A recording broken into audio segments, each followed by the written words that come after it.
warahmatullahi wabarakatuh. Kembali lagi bersama saya Nur Afifah di channel YouTube Cito Orang. Kali ini kita kedatangan tamu spesial dari host sebelah, yaitu Sultan Pamena. Nah, sekarang kita juga ada di suasana yang berbeda, yaitu kita lagi shootnya lagi di Cafe Rangawa. Nah, kita kali ini akan membahas seputar legenda Danau Singkara. Nah, saksikan nanti ceritanya setelah pesan-pesan berikut ini.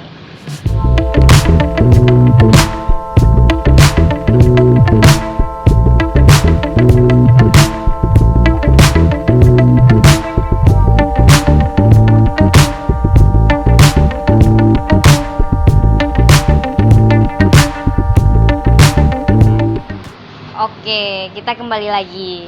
Nah, kita tanya ya, gimana persepsi Uda tentang legenda di Danau Singkara? Kita kan sudah sama-sama membaca ya, itu seputar Danau Singkara, ceritanya, asal-usul Danau Singkara ya? Iya, asal-usul Danau Singkara. Kan kita sudah membaca. Kalau menurut Uda sih, cerita Danau Singkara itu menceritakan seorang orang tua yang menyuruh anaknya mencari makan ke hutan, dan orang tuanya makan sendiri di rumah. Tapi dalam cerita itu udah menemukan pesan moralnya seperti nasihat untuk orang tua ya. Iya. Tapi ceritanya kurang memuaskan karena singkat gitu ya. Iya, ceritanya juga singkat kan. Terus dalam itu kan orang tua nggak mentingin anaknya juga gitu loh. Dia nyuruh anaknya cari makanan ke hutan, dia sendiri malah makan berdua di rumah, nggak ingat anaknya kan. Jadi menurut Uda ini kalau cerita Danau Singkara itu pesan moralnya itu lebih banyak ke diri sendiri, jangan mementingkan diri sendiri, lihat orang sekitar ya, juga. lebih pentingkan diri sendiri di dalam cerita itu. Iya, sedangkan anaknya tidak dipentingkan, walaupun itu anaknya makannya itu satu tempat besar ya, itu setengah ya. Namanya apa tadi? Apa sih namanya dah? Ya, anggap aja lah tempat ya. Iya. Sebuah wadah nasi yang besar gitu kan. Setengah itu ya anaknya makan. Ya, setengah itu, dan lauk pauknya beberapa piring lah. Kok bisa ya udah? Dia anaknya itu masih kecil, tapi makannya udah banyak kayak gitu. Mungkin itu generasi keturunan kali ya. Generasi keturunan. Generasi keturunan. Tapi badannya di dalam gambarnya itu kecil ya, tapi kenapa bisa makannya banyak? Iya itu. Kenapa gitu? Kan zaman sekarang juga ada yang kayak gitu kan? Siapa kira itu? Nggak tahu lah. Jangan nunjuk dong. Ya. Jadi menurut Nurul itu, yang setelah Nurul baca, apa yang bisa Nurul simpulkan? Oh gitu. Ini kita hidup kan saling tolong menolong ya. Hidup saling tolong menolong. Terus kita harus ingat orang sekitar gitu kan. Ini kan ceritanya tadi tuh menjelaskan kalau anaknya pergi cari makan ke hutan, mak sama bapaknya makan di dalam, nggak ingat anaknya. Istilahnya gimana ya, nggak mentingin anaknya gitu, nggak peduli lah sama anaknya gitu. Itulah udah kalau menurut Nolo gitu.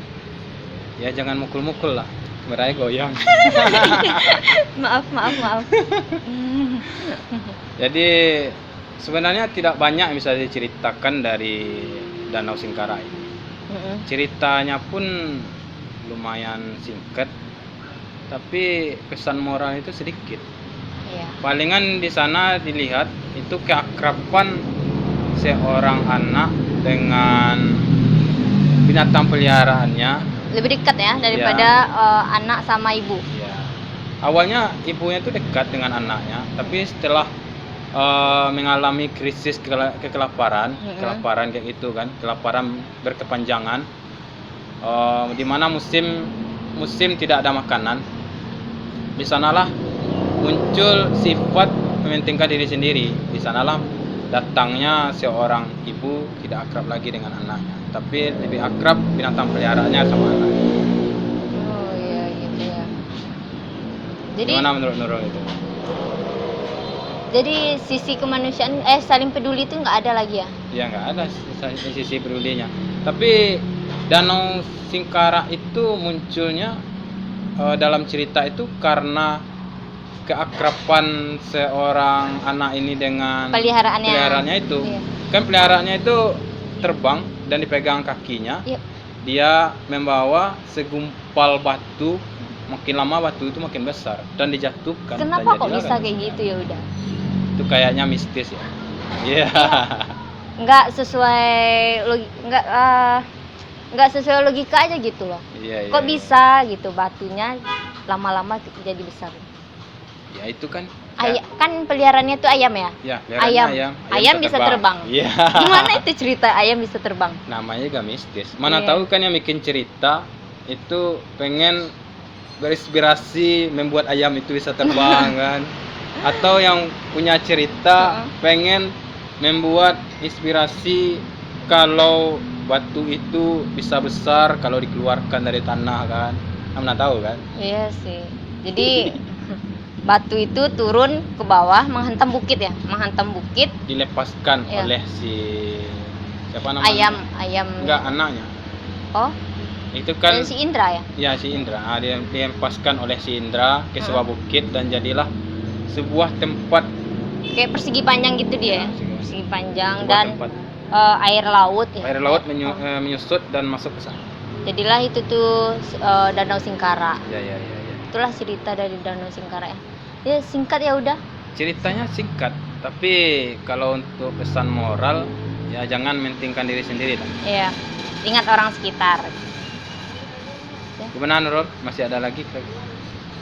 Karena ceritanya cuma sedikit ya kita bisanya menceritakan cuma sebatas itu aja Ya, udah. cuma sebatas itu dan menyampaikan pesan moral yang ada dalam cerita. Kalau soal cerita itu asli atau tidak asli, nggak usah pikirannya ke sana lah ya. Iya. Tapi yang penting di dalam sebuah cerita itu Terdapat, pasti ada sebuah pesan moral. Ya, ya. Pesan moralnya penting. Ya, Itu pesan yang penting kita harus kita cerna ya, kita dalami gitu. Oke lah. Mungkin segitu review kami, cerita kami berdua. Kalau ada salah kami mohon maaf. Assalamualaikum warahmatullahi wabarakatuh.